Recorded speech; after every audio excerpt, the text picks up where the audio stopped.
KTU 2019 scheme computer science engineering S5 system സോഫ്റ്റ്വെയറിൻ്റെ third മൊഡ്യൂളിൻ്റെ തിയറിയാണ് ഇന്നിവിടെ നമ്മൾ എക്സ്പ്ലെയിൻ ചെയ്യാൻ പോകുന്നത്. അതിൽ ഫസ്റ്റ് ടോപ്പിക്കാണ് അസംബ്ലർ ഡിസൈൻ ഓപ്ഷൻസ്. അത് സിംഗിൾ പാസ് അസംബ്ലർ ആണ് നമ്മളതിൽ ആദ്യം എക്സ്പ്ലെയിൻ ചെയ്യുന്നത്. നമ്മൾ നേരത്തെ സെക്കൻഡ് മൊഡ്യൂളൊക്കെ പഠിച്ചപ്പോൾ മൾട്ടി പാസ് അസംബ്ലറല്ലേ പഠിച്ചത്. പാസ് 1 പാസ് 2 എന്ന് പറഞ്ഞിട്ട് പാസ് 1 എന്തായിരുന്നു അഡ്രസ്സിൻ്റെ കാൽക്കുലേഷനും അതുപോലെ പാസ് 2 ട്രാൻസ്ലേഷനും അങ്ങനെയല്ലേ പഠിച്ചത്. ഇത് രണ്ടും കൂടെ ഒരുമിച്ച് ഒറ്റ അസംബ്ലറിൽ നടത്തുന്നതാണ്, ഒറ്റ പാസിൽ നടത്തുന്നതിനാണ് നമ്മൾ സിംഗിൾ പാസ് അസംബ്ലർ എന്ന് വിളിക്കുന്നത്. അതായത് അഡ്രസ് കാൽക്കുലേഷനും അതുപോലെ തന്നെ ട്രാൻസ്ലേഷനും കൂടെ ഒരുമിച്ച് ഒറ്റ പാസിൽ നടത്തുന്നതാണ് സിംഗിൾ പാസ് അസംബ്ലർ എന്ന് പറയുന്നത്.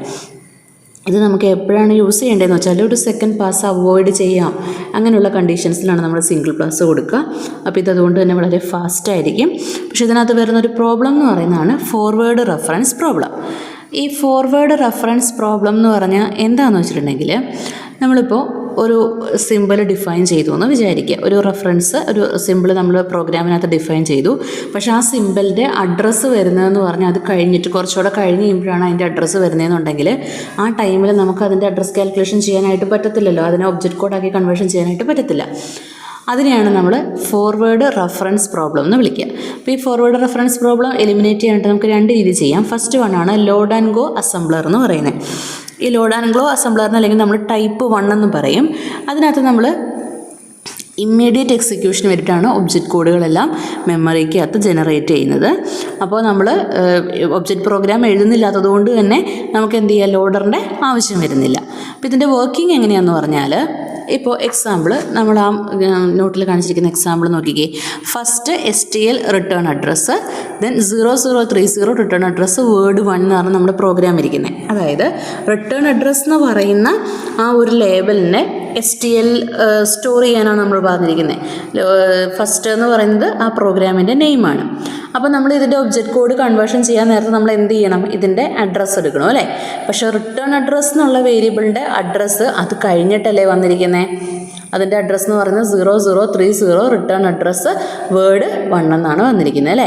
അപ്പോൾ നമുക്ക് ഫസ്റ്റ് നമ്മൾ റിട്ടേൺ അഡ്രസ്സ് എന്നൊരു ലേബൽ എടുക്കുമ്പം ആ ലേബലിൻ്റെ അഡ്രസ്സ് ഉണ്ടാവുമോ, നമ്മൾ സിമ്പിൾ ടേബിളിൽ കയറ്റാൻ പോവുകയാണ്, റിട്ടേൺ അഡ്രസ്സ് എന്നുള്ള വേരിയബിൾ കയറ്റാൻ പോവുകയാണ്.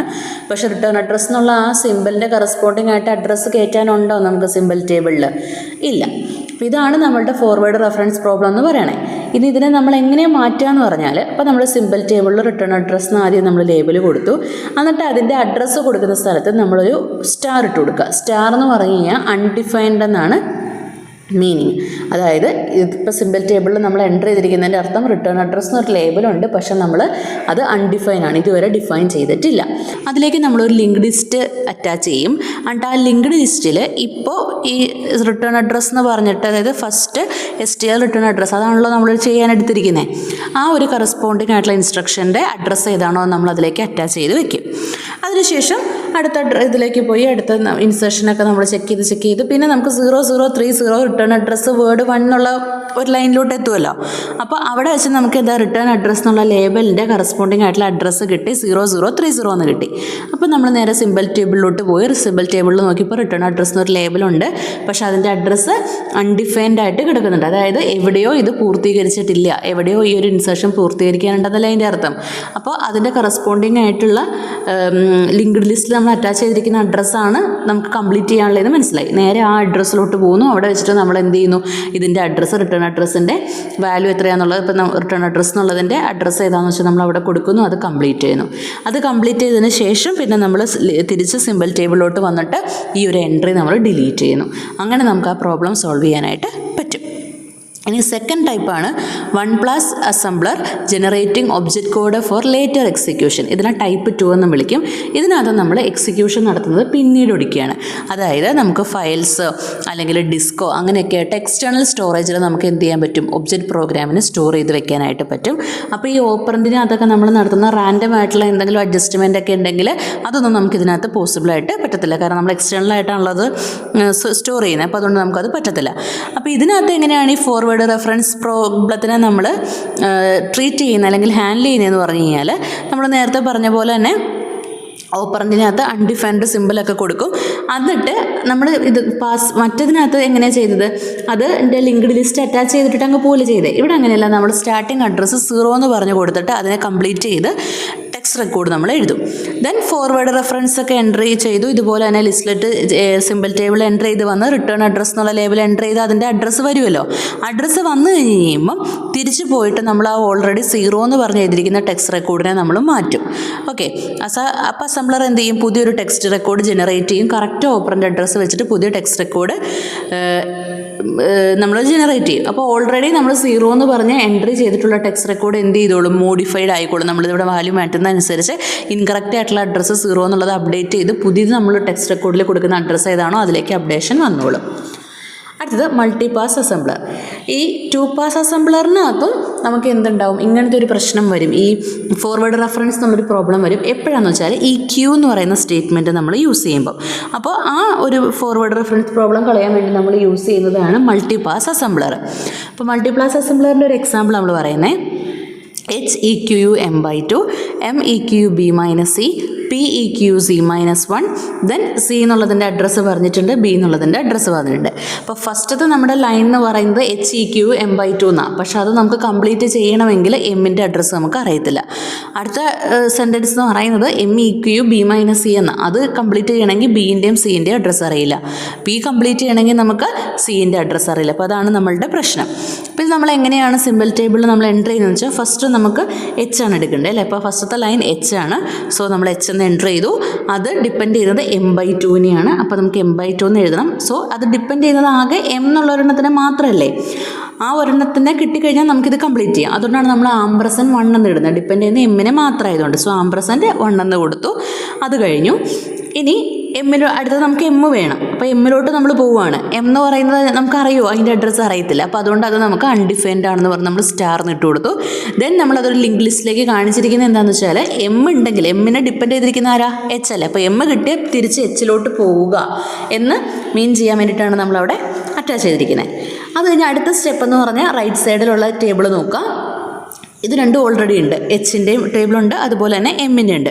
പക്ഷേ ഈ എം എന്ന് പറഞ്ഞാൽ രണ്ടാമത്തെ ലൈനിലോട്ട് വരുമ്പോഴത്തേക്കും അത് ഡിപ്പെൻഡ് ചെയ്യുന്നത് ബീനെയും സീനെയും അല്ലേ. സോ നമ്മൾ എം എന്ന് പറയുന്നത് ഡിപ്പെൻഡ് ചെയ്യുന്നത് 2 പേരെയാണിപ്പോൾ. അതുകൊണ്ട് m&2 എന്ന് കൊടുത്തു. ഇനി ആ എം ഡിപ്പെൻഡ് ചെയ്യുന്നത് ആരെയൊക്കെയാണ്, ബീനെയും സീനെയും അല്ലേ. സോ അതുകൊണ്ട് നമ്മൾ അടുത്തത് B-C എന്ന് കൊടുത്തു.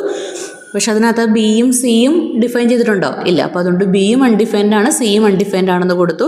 അപ്പോൾ സി കിട്ടിയാൽ നേരെ എമ്മിലോട്ട് പോകണം, അതുപോലെ ബി കിട്ടിയാൽ എമ്മിലോട്ട് പോകണം, എം കിട്ടി Hലോട്ട് പോകണം എന്നുള്ളത് നമ്മൾ ലിങ്ക് ലിസ്റ്റിൽ അറ്റാച്ച് ചെയ്ത് വെച്ചു.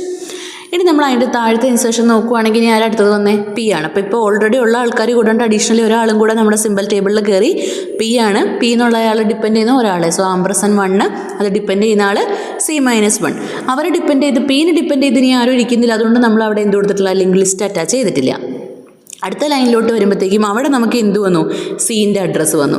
സോ അവിടെ വെച്ചിട്ട് നമ്മുടെ സിമ്പിൾ ടേബിളിൽ സി എന്നുള്ളത് എൻ്റർ ചെയ്തു. സീൻ്റെ അഡ്രസ്സ് 1034 എന്ന് എൻ്റർ ചെയ്തു. അപ്പോൾ സി കിട്ടി. അത് വെച്ച് നമുക്ക് ആരെയും കൂടെ കാൽക്കുലേറ്റ് ചെയ്യാൻ പറ്റും, പീനെയും കൂടെ കാൽക്കുലേറ്റ് ചെയ്യാൻ പറ്റും. അപ്പോൾ സിമ്പിൾ ടേബിളിൽ തന്നെ അടുത്തതിനകത്ത് പിക്കകത്ത് എന്ത് വന്നു, പിയുടെ വാല്യൂ 1034 - 1 എന്നുള്ളത്, അതായത് 1033 എന്ന് കിട്ടി. പി കിട്ടി. അത് രണ്ടുമാണ് നമുക്ക് സി വെച്ച് കാൽക്കുലേറ്റ് ചെയ്യാൻ പറ്റുള്ളൂ. സോ നമ്മുടെ സിമ്പിൾ ടേബിൾ അത് അവിടെ നിർത്തി. ഇനി അടുത്ത ലൈനിലോട്ട് വരുമ്പോൾ ബി എന്നുള്ളതിൻ്റെ അഡ്രസ്സ് 2034 എന്ന് എൻ്റർ ചെയ്തിട്ടുണ്ട്. അപ്പോൾ നമുക്ക് ഓൾറെഡി ഇപ്പോൾ സി കിട്ടി, പി കിട്ടി. അതുകൂടാണ്ട് ഇപ്പോൾ ഈ ടേബിളിൽ വന്നപ്പോഴത്തേക്കും ബീൻ്റെ വാല്യൂ 2034 എന്ന് കിട്ടി. ബി കിട്ടിക്കഴിഞ്ഞാൽ B-C ചെയ്ത് നമുക്ക് ആര് കിട്ടും, എം കിട്ടും. ആ എമ്മിൻ്റെ ഹാഫ് എടുത്താൽ H കിട്ടും. സോ ഇവിടെ വെച്ച് നമ്മുടെ സിമ്പിൾ ടേബിളിനകത്തുനിന്ന് നമുക്ക് എല്ലാ വാല്യൂസും കറക്റ്റായിട്ട് കിട്ടി. ഓക്കെ, അപ്പോൾ ഇത് നമുക്ക് എൻ്റർ ചെയ്യുന്നത് എങ്ങനെയാണെന്ന് പഠിച്ചു വയ്ക്കുക. ഇതിൻ്റെ പ്രോബ്ലംസ് ചോദിക്കാറുണ്ട് കേട്ടോ എക്സാമിന്. ഈ മൊഡ്യൂളിൽ നിന്ന് പ്രോബ്ലം ചോദിക്കാൻ സാധ്യതയുള്ളവരിന് ഇതുപോലത്തെ പ്രോബ്ലംസ് ആണ് കേട്ടോ. ഇനി നമ്മുടെ അടുത്ത ടോപ്പിക്കാണ് machine dependent assembler features. Machine dependent assembler ഫീച്ചറിൽ വരുന്ന ഫസ്റ്റ് വണ്ണാണ് പ്രോഗ്രാം റീലൊക്കേഷൻ. ഈ പ്രോഗ്രാം റീലൊക്കേഷൻ എന്ന് പറഞ്ഞാൽ എന്താണെന്ന് വെച്ചാൽ പ്രോഗ്രാമിൻ്റെ എക്സിക്യൂഷൻ സമയത്ത് നമുക്ക് കൺകറൻ്റ് ആയിട്ടുള്ള പ്രോഗ്രാംസ് എക്സിക്യൂട്ട് ചെയ്യാൻ ഓപ്ഷൻ ഇല്ലെങ്കിൽ, അതായത് ഓവർലാപ്പോ അല്ലെങ്കിൽ വേസ്റ്റേജ് സ്പേസോ ഒന്നും ഇല്ലാണ്ട് അങ്ങനെയൊക്കെ കുറയ്ക്കാൻ വേണ്ടിയിട്ട് നമുക്ക് വേറെ എവിടെയെങ്കിലും ഈ എൻ്റയർ പ്രോഗ്രാമിനെ പോയിട്ട് എക്സിക്യൂട്ട് ചെയ്യാം. അതിനെയാണ് നമ്മൾ പ്രോഗ്രാം ലൊക്കേഷൻ എന്ന് വിളിക്കുന്നത്.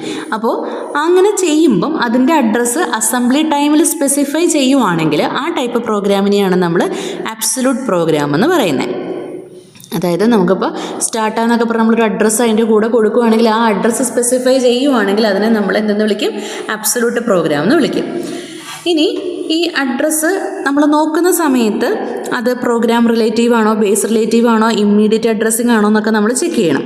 അങ്ങനെയൊക്കെ ആണെങ്കിൽ അതിന് മോഡിഫിക്കേഷൻ വേണ്ടി വരില്ല. അതേസമയം ഡയറക്റ്റ് അഡ്രസ്സിംഗ് ആണെങ്കിൽ നമ്മൾ അതിനകത്ത് മോഡിഫിക്കേഷനും കൂടെ ചെയ്തിട്ട് വേണം കൊടുക്കാൻ വേണ്ടിയിട്ട്. ഓക്കെ, ഇനി എന്തിനാണ് നമുക്ക് ഈ പ്രോഗ്രാം റീലൊക്കേഷൻ ആവശ്യം വരുന്നത്? ചില സമയത്ത് നമുക്ക് multiple number of programs at a same ടൈമിൽ ലോഡ് ചെയ്യുകയും റൺ ചെയ്യുകയൊക്കെ ചെയ്യേണ്ടി വരും. അങ്ങനത്തെ സാഹചര്യങ്ങളിൽ നമുക്ക് പ്രോഗ്രാം റീലൊക്കേറ്റ് ചെയ്യേണ്ടി വരും. അതുപോലെ തന്നെ മെമ്മറിയിൽ നമുക്ക് എവിടെയാണ് ഒരു പ്ലേസ് ഉള്ളത് അവിടെ പോയിട്ട് നമ്മൾ എന്ത് ചെയ്യും? ഒരു പ്രോഗ്രാമിനെ നമുക്ക് ലോഡ് ചെയ്യാനായിട്ട് പറ്റും. സോ അങ്ങനെ നമുക്ക് പ്രോഗ്രാം റീലൊക്കേറ്റ് ചെയ്യാനായിട്ട് പറ്റും. അതുപോലെ തന്നെ നമുക്ക് ലോഡ് ടൈമിൽ എക്സാക്റ്റ് സ്റ്റാർട്ടിങ് അറിയില്ല. അങ്ങനത്തെ സാഹചര്യങ്ങളിൽ നമുക്ക് ഒരു അഡ്രസ്സ് കൊടുക്കണമല്ലോ. അതിന് വേണ്ടിയിട്ട് നമുക്ക് പ്രോഗ്രാം റീലൊക്കേറ്റ് ചെയ്യാനായിട്ട് പറ്റും. അപ്പോൾ എക്സാമ്പിൾ നമ്മൾ നോക്കുകയാണെങ്കിൽ, ഇപ്പോൾ ഒരു നമ്മുടെ നോട്ടിലുള്ള എക്സാമ്പിൾ നോക്കിക്കേ. നമ്മൾ 0000 കോപ്പി സ്റ്റാർട്ട് 0 എന്ന് പറഞ്ഞു. ദെൻ 006 നമ്മളൊരു ഇൻസേർഷൻ കൊടുത്തിട്ടുണ്ട്. 1036 നമ്മളൊരു ഇൻസേർഷൻ കൊടുത്തിട്ടുണ്ട്. അപ്പോൾ ഇതിനെ നമ്മൾ പ്രോഗ്രാമിനെ റീലൊക്കേറ്റ് ചെയ്യുകയാണ്. റീലൊക്കേറ്റ് ചെയ്യുമ്പോൾ എനിക്കിപ്പോൾ 0000 എന്നുണ്ടായിരുന്ന അഡ്രസ്സ് ഞാൻ സ്റ്റാർട്ട് ചെയ്യാൻ പോകുന്നത് 5000 വിചാരിക്കുക. അപ്പോൾ സ്റ്റാർട്ടിങ് അഡ്രസ്സ് 0 എന്നുള്ളത് മാറി 5000 ആയി. അപ്പോൾ അടുത്ത ഇൻസേർഷൻ, അതായത് 4B101036 എന്ന് പറയുന്ന ഇൻസേർഷൻ്റെ അഡ്രസ്സ് 0006 ആയിരുന്നു. അത് കറസ്പോണ്ടിങ് ആയിട്ട് എന്താവും? 5000 സ്റ്റാർട്ട് ചെയ്യുമ്പോൾ 5006 എന്നാവും. അതുപോലെ 1036 എന്ന് പറയുന്ന അഡ്രസ്സിലുള്ള ഇൻസേർഷൻ, ആ അഡ്രസ്സ് കറസ്പോണ്ടിങ് അത് 0യിൽ സ്റ്റാർട്ട് ചെയ്യുമ്പോഴല്ലേ, അപ്പോൾ 5000 സ്റ്റാർട്ട് ചെയ്യുമ്പോഴത്തേക്ക് അത് 6036 എന്നാവും. കറസ്പോണ്ടിങ് ആയിട്ട് അഡ്രസ്സ് മാറും അല്ലേ. ഇനി ഇതിനകത്തൊരു പ്രശ്നമുള്ള എന്നാന്ന് വെച്ച് കഴിഞ്ഞാൽ, നമ്മൾ 0006 എന്ന് പറയുന്ന ആ ഒരു അഡ്രസ്സിലുള്ള ഇത് നോക്കിക്കേ, പ്ലസ് ഇട്ടാണ് തന്നിരിക്കുന്നത്. ഇപ്പോൾ നമ്മൾ സെക്കൻഡ് മൊഡ്യൂളിൽ പഠിച്ചായിരുന്ന പ്ലസ് ഇട്ട ഒരു ഇൻസ്ട്രക്ഷൻ തന്നാൽ അത് ഫോർമാറ്റ് 4 ആണ്. അപ്പോൾ ഫോർമാറ്റ് 4ൻ്റെ അത് നമ്മൾ എങ്ങനെയായിരുന്നു ഇൻസ്ട്രക്ഷൻ ഫോർമാറ്റ് ചെയ്തുന്നത്? ഓപ്പ് കോഡ്, അത് കഴിഞ്ഞിട്ട് നമ്മൾ അതിൻ്റെ ഫ്ലാഗ് എഴുതും, പിന്നെ അഡ്രസ്സിന് 20 ബിറ്റ് എഴുതും അല്ലേ. അപ്പോൾ ഇതിനകത്താണെങ്കിൽ നമുക്ക് 01036 എന്ന് പറഞ്ഞ് എഴുതിയിരിക്കുന്നതെന്ന് പറയുന്ന അഡ്രസ്സല്ലേ. സോ അഡ്രസ്സ് റീലൊക്കേറ്റ് ചെയ്യുമ്പോൾ ഈ ഒരു വാല്യൂവും കൂടെ നമുക്ക് റീലൊക്കേറ്റ് ചെയ്യണമല്ലോ. അപ്പോൾ 1036 എന്നുള്ളത് മാറിയിട്ട് എന്താകുന്നേ? 6036 എന്നാകും അല്ലേ. അപ്പോൾ 01036 എന്നുള്ള ആ ഒരു വേരിയബിൾ മാറിയിട്ട്, അല്ലെങ്കിൽ ആ ഒരു അഡ്രസ് പോർഷൻ മാറിയിട്ട് 06036 എന്നായി. അപ്പോൾ ഇങ്ങനൊരു മാറ്റം വരണം, ഇങ്ങനൊരു മോഡിഫിക്കേഷൻ വരണം എന്നുള്ള കാര്യം നമ്മൾ എഴുതുന്ന റെക്കോർഡിനെയാണ് മോഡിഫിക്കേഷൻ റെക്കോർഡ് നമ്മൾ വിളിക്കുന്നത്. ഇനി നമ്മൾ എങ്ങനെയാണ് മോഡിഫിക്കേഷൻ റെക്കോർഡ് എഴുതുന്നതെന്ന് വെച്ചാൽ, നമ്മൾ ആദ്യം ഒരു സ്പേസ് എടുത്തിട്ട് എം എന്ന് ഹെഡിങ് കൊടുക്കും. നമ്മൾ ഹെഡറിനൊക്കെ എച്ച് എന്നൊക്കെ കൊടുക്കില്ലേ, അതുപോലെ തന്നെ ഇവിടെ എം എന്ന് എഴുതുക.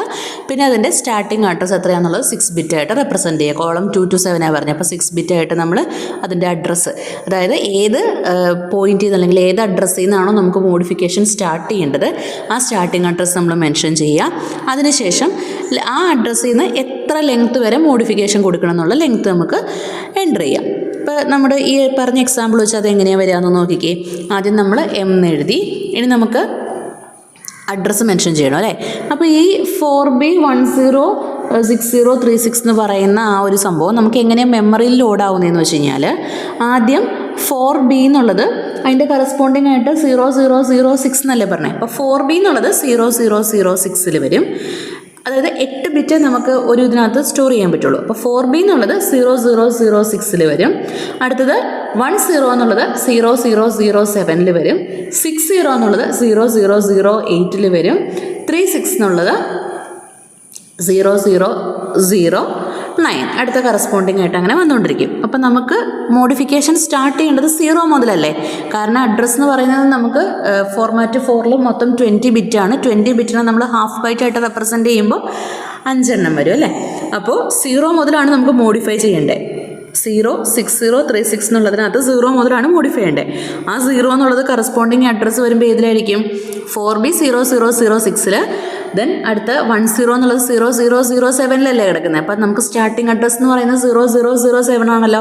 അതിന് നമ്മൾ 6 ബിറ്റായിട്ട് റെപ്രസെൻറ്റ് ചെയ്യുക. അത് കഴിഞ്ഞിട്ട് പിന്നെ ലെങ്ത്ത്, ഇനി എത്ര എണ്ണം നോക്കിക്കേ. നമ്മുടെ ഈ 0 മുതൽ എത്ര എണ്ണം നമുക്ക് മോഡിഫൈ ചെയ്യണ്ടേ? 06036, അതായത് മൊത്തം 5 എണ്ണമല്ലേ നമുക്ക് മോഡിഫൈ ചെയ്യണ്ടേ. ആ 5 എണ്ണത്തിനെ നമുക്ക് 2 ബിറ്റായിട്ട് റെപ്രസെൻറ്റ് ചെയ്യണം. അതുകൊണ്ടാണ് നമ്മൾ 05 എന്ന് എഴുതിയിരിക്കുന്നത്. ഓക്കെ, ദെൻ നമ്മുടെ അടുത്ത ടോപ്പിക്കാണ് മാസം അസംബ്ലർ. ഈ മാസം അസംബ്ലർ എന്ന് പറഞ്ഞാൽ മൈക്രോസോഫ്റ്റ് മാക്രോ അസംബ്ലർ എന്നാണ് അതിൻ്റെ പേര്. അത് നമ്മൾ മൈക്രോസോഫ്റ്റ് ഡോസിലും അതുപോലെ തന്നെ മൈക്രോസോഫ്റ്റ് വിൻഡോസിലും ഒക്കെ യൂസ് ചെയ്യുന്നൊരു അസംബ്ലറാണ്. അതൊരു മൾട്ടിപാസ് അസംബ്ലറിന് എക്സാമ്പിളാണ്. അപ്പോൾ ഇതിനകത്ത് നമ്മളൊരു പ്രോഗ്രാമിനെ കളക്ഷൻ ഓഫ് സെഗ്മെൻറ്റ്സ്, കുറേ സെഗ്മെൻറ്റ്സ് ആയിട്ടാണ് നമ്മൾ എഴുതുന്നത്. അപ്പോൾ ഓരോ സെഗ്മെൻറ്റിനും കറസ്പോണ്ടിങ് ആയിട്ട് ഓരോ ക്ലാസ്സുകളുണ്ടാവും. അപ്പോൾ അങ്ങനെ നമ്മൾ യൂസ് ചെയ്യുന്ന ക്ലാസ്സസ് ആണ് code segment, data segment, constant, അങ്ങനെ സ്റ്റാക്ക് ഡിഫറെൻ്റ് ആയിട്ട് വരുന്ന സെഗ്മെൻറ്റ്സ്. ഓക്കെ, അപ്പോൾ ഈ സെഗ്മെൻറ്റ് നമ്മൾ എന്തിനാണെന്ന് വെച്ച് കഴിഞ്ഞാൽ നമ്മൾ പ്രോഗ്രാം സ്റ്റോർ ചെയ്യുന്ന പോർഷനാണ് സെഗ്മെൻറ്റ് എന്ന് പറയുന്നത്. അപ്പോൾ കോഡ് സെഗ്മെൻറ്റ് ആണെങ്കിൽ നമ്മൾ എവിടെയാണോ പ്രോഗ്രാം സ്റ്റോർ ചെയ്യുന്നതാണ് കോഡ് സെഗ്മെൻറ്റ്. ഡാറ്റ സെഗ്മെൻറ്റ് ആണെങ്കിൽ നമ്മൾ ഡാറ്റ സ്റ്റോർ ചെയ്യുന്നത്. അതുപോലെ എക്സ്ട്രാ സെഗ്മെൻറ്റ് നമ്മൾ മോസ്റ്റ്ലി യൂസ് ചെയ്യുന്നതൊക്കെയാണ് സ്ട്രിങ് ഓപ്പറേഷൻസിനൊക്കെ വേണ്ടിയിട്ട് യൂസ് ചെയ്യുന്നതൊക്കെയാണ് ബാക്കി വരുന്ന സെഗ്മെൻറ്റ്സ് എന്നൊക്കെ പറയുന്നത്. അപ്പോൾ ഈ പ്രോഗ്രാമിൻ്റെ ഓരോ പ്രോഗ്രാമിനും അല്ലെങ്കിൽ ഓരോ സെഗ്മെൻറ്റിനും സ്റ്റാർട്ടിംഗ് അഡ്രസ്സ് ഉണ്ടല്ലോ, അതിനെയാണ് നമ്മൾ ബേസ് അഡ്രസ്സ് അല്ലെങ്കിൽ സെഗ്മെൻറ്റ് അഡ്രസ്സ് എന്ന് നമ്മൾ പറയുന്നത്. ദെൻ അതിനകത്തുള്ള ഓരോ ലൊക്കേഷൻ കണ്ടുപിടിക്കാൻ വേണ്ടിയിട്ട് നമ്മൾ യൂസ് ചെയ്യുന്നതാണ് ഓഫ്സെറ്റ് അഡ്രസ്സ്. അതുപോലെ തന്നെ ഓരോ സെഗ്മെൻറ്റിനും സ്റ്റാർട്ടിംഗ് അഡ്രസ്സ് സ്റ്റോർ ചെയ്യാൻ വേണ്ടിയിട്ട് നമുക്ക് ഡിഫറെൻറ്റ് രജിസ്റ്റേഴ്സ് ഉണ്ട്. അതാണ് DS, ES, FS അങ്ങനെയൊക്കെ പറഞ്ഞിട്ട് നമ്മൾ യൂസ് ചെയ്യുന്നത്.